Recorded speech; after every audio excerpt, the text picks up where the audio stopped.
How are you today? I'm Carolann. Welcome to Yoga House. Today what we're going to do is talk about that Kapha energy that is a little bit imbalanced and that we're going to try and balance it. What Kapha is, it's one of the three doshas that are very critical to Ayurvedic philosophy as well as to the energy fields that is believed by many yogis as well as the Ayurvedic discipline that is absolutely everything. The energies are Vata, which is air and space, Pitta, which is fire, and today we're going to talk about earth, which is Kapha. Now, Kapha is kind of categorized as being a little bit languid, very stuck in their ways, but you're going to find that a lot of your really good friends are Kaphas, particularly these days as we find ourselves kind of complacent and in a series of, let's see, Netflix, 90 Day Fiance, and all kinds of other activities that really aren't getting us moving. So as a result, what happens with Kapha energy is it gets really dense and you start to really slow down. So what this particular practice is about balancing Kapha and also giving you some ways of understanding that when your Kapha energy is blocked, that you too can open it up. And what we're going to do is get going. Here at Yoga House, what we like to do is really take a deep breath, do a meditation, and for this particular one, what we're going to do is open our hearts. So we're going to create a mudra called the lotus. And what that is putting your pinkies together, your thumbs together. You're going to breathe here. And with Kapha energy, what you want to do is really open your heart. So what that is the chant YAM, Y-A-M, and that's how we're going to start today. So let's breathe in, feel that energy come in and out with a YAM.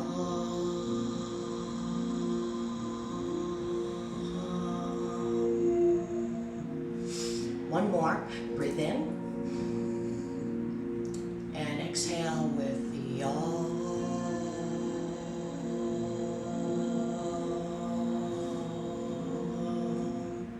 You can feel when you breathe in, what you're going to try and do is open your heart as much as possible.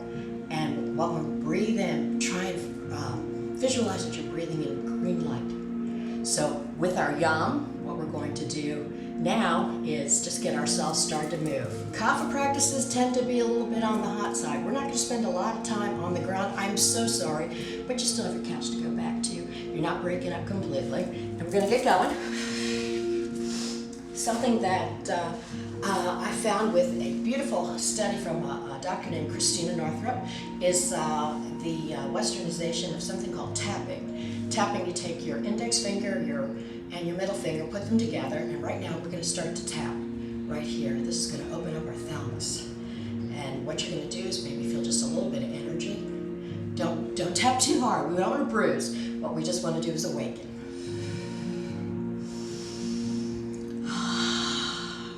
Breathe in that green light and breathe out.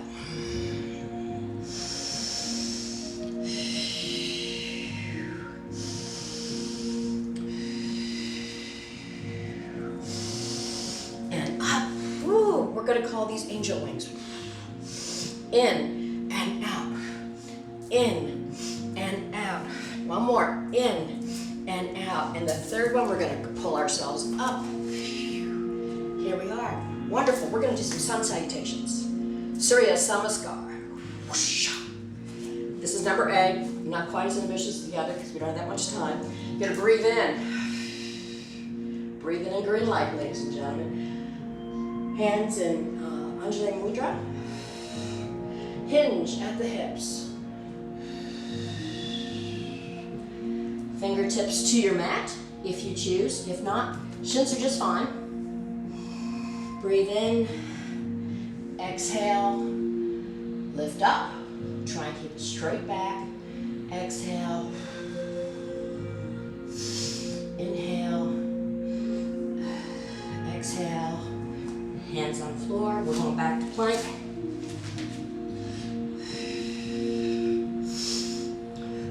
The next move is Chaturanga, the crocodile. If that's not in your practice, I don't want to see your hips go down, but we're going to just put our hands down and then do a 4-point staff. Down to chest. Breathe in. Up to cobra. Breathe out to an up dog. Toes curl under. And we found ourselves in down dog. Breathe in. Breathe out. Let's create some heat in our core. Let's walk our hands or jump in between them. Up. Woo! Beautiful Tadasana. Anjali Mudra. Hinge at the hips. And we're going down. Fingertips on the mat. If not, on your shins. Fold up. Flat back. Gaze out. Hands down. Back to plank. Hands very, very nicely under shoulders. Fingers at right angles. Feel the pads of your fingers. Again, knees down. We're doing chaturanga. 4-point staff. Push up. Cobra. Push up, up dog. Woo! And finally, down dog. Breathe in, breathe out. One more. Walk your hands up. Feet together. We're going up. Anjali Mudra. You're going to hinge at your hips. We're going down. Pull your stomach up, your navel to your spine. Fingers to the mat. If not, fingers to shins. Down. Rise up. And down. Out to plank. Hips down. Don't cheat yourself. Crocodile. Chaturanga. Nose up in cobra. Up dog. And down dog. We're going to stay here for 5 breaths. Breathe in green light. Breathe out.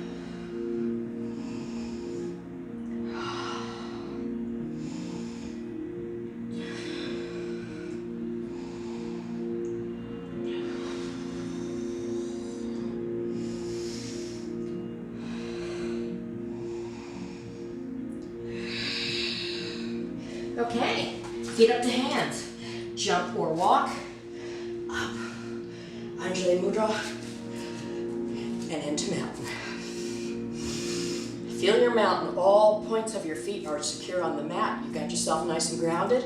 And your hands to the side. Breathe in. Breathe out. And now we're going to do some angel wings. Out. In. Out. In. Out. In, out, in, out. How'd that feel? Okay, grab a block. I'll tell you, you need a block. We're gonna go down into goddess. You know what goddess is? Okay, goddess is the typical squat that you'll see all wonderful Indians do in prayer. And what this is, it's really going to open up our groins and really deep breathe. If you can get there on your own, that's just fine. We're going to do this a couple times in this sequence. Exhale. Try and use your ocean breath, your breath of to help create some fire in your core. Okay, we're going to allay or rise up into horse pose. So here we go. Horse. 1, 2, see if you can take it down any further. 3, into star. Feel me. I'm powerful. I'm a star. So are you. Shooting out of the earth. Sometimes you can do wonky star Off to the side. 1, 2. Should you choose?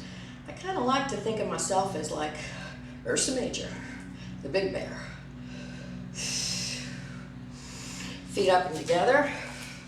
We're going down. Utkatasana. Chair. See the 2 big chairs behind me? Well, you just sit yourself right in the middle.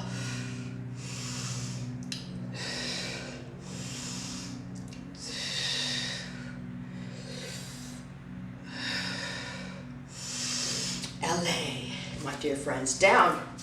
Goddess. I love the block. Block gives me a lot more range of motion, and props really can help you get the optimum stretch out of something and get you so that you can get in that saucy area. Breathe. Now, we've been here before. Just one more breath.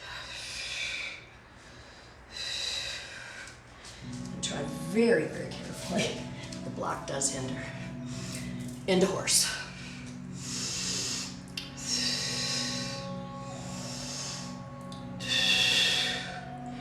And star. Feet apart. Really feel your star this time. Feel it in your core. Feel it in your heart. Open your heart.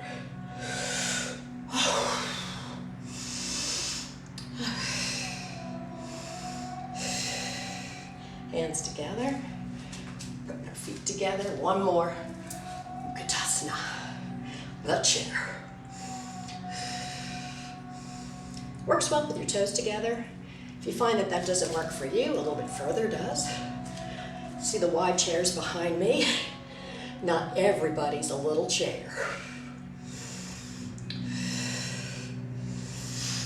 In, out, up, forward fold. We're going to take ourselves down, push ourselves off into a very wide leg child's pose.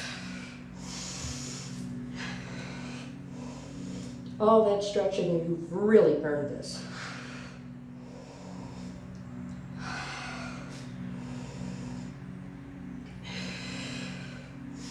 Now, just for fun, let's get on our bellies. It's always just for fun. Left hand to left ankle. Pull in. You feel that? That feels great on your quad. Next hand, right hand. You got yourself in bow. Open your heart.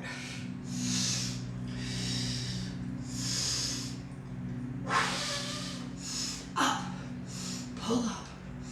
Pull up, open your heart. And release. Let's go to our backs for bridge. Woo-hoo-hoo. Again, this is where your trusty block may come into play. Woo-hoo-hoo. Feet as close to your butt as possible. What we're going to do is lift. Do some bridging. If you find you want to get some more range of motion, enter the block. See if that helps you. I personally like it.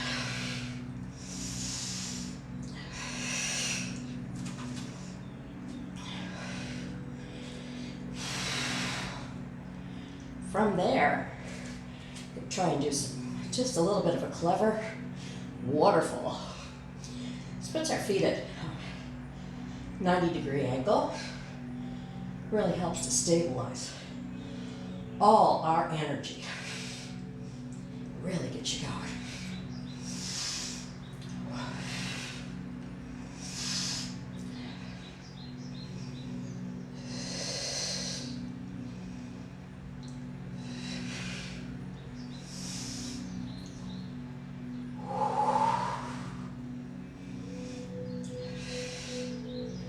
And release. Take your block out. Release your butt. And pull your knees in your chest. Feel that? Through bow, we opened our chest. And then conversely, the counter pose was bridge. And right now, we're just trying to get everything wide on open so that we could make sure We've got all that energy out. And guess what? You've earned yourself a trip to Shavasana. So please, take your time, lie down. If you want to grab a blanket, please feel free. Now Shavasana is the corpse pose, and what that does is ties together all the energy that we've just expended so that your body can synthesize all that it's been through, and that gets the nerves really hitting in a good area. Yay!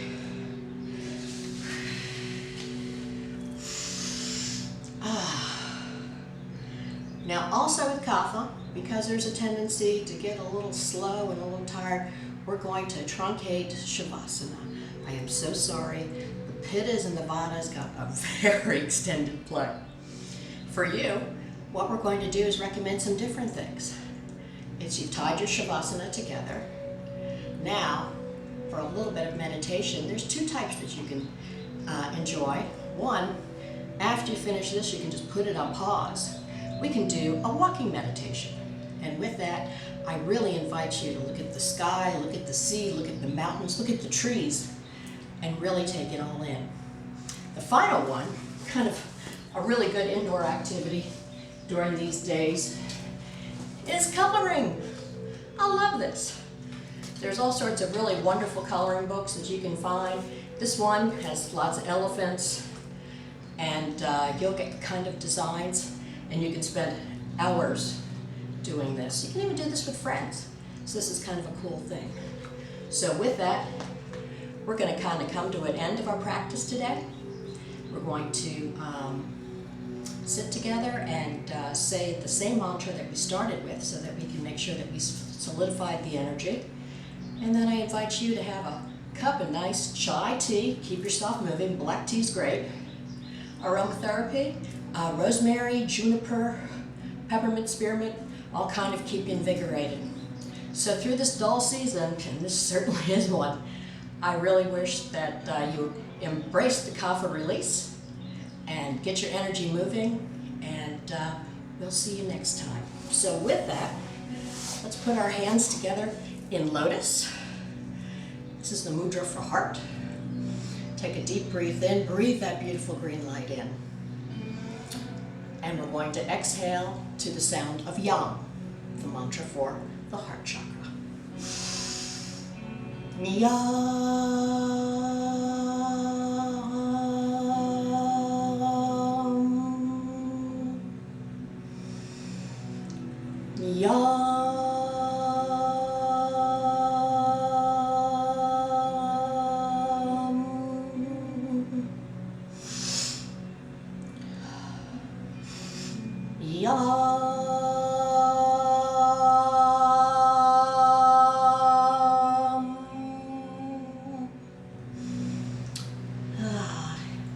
And with that, the light in me honors the light that shines in you.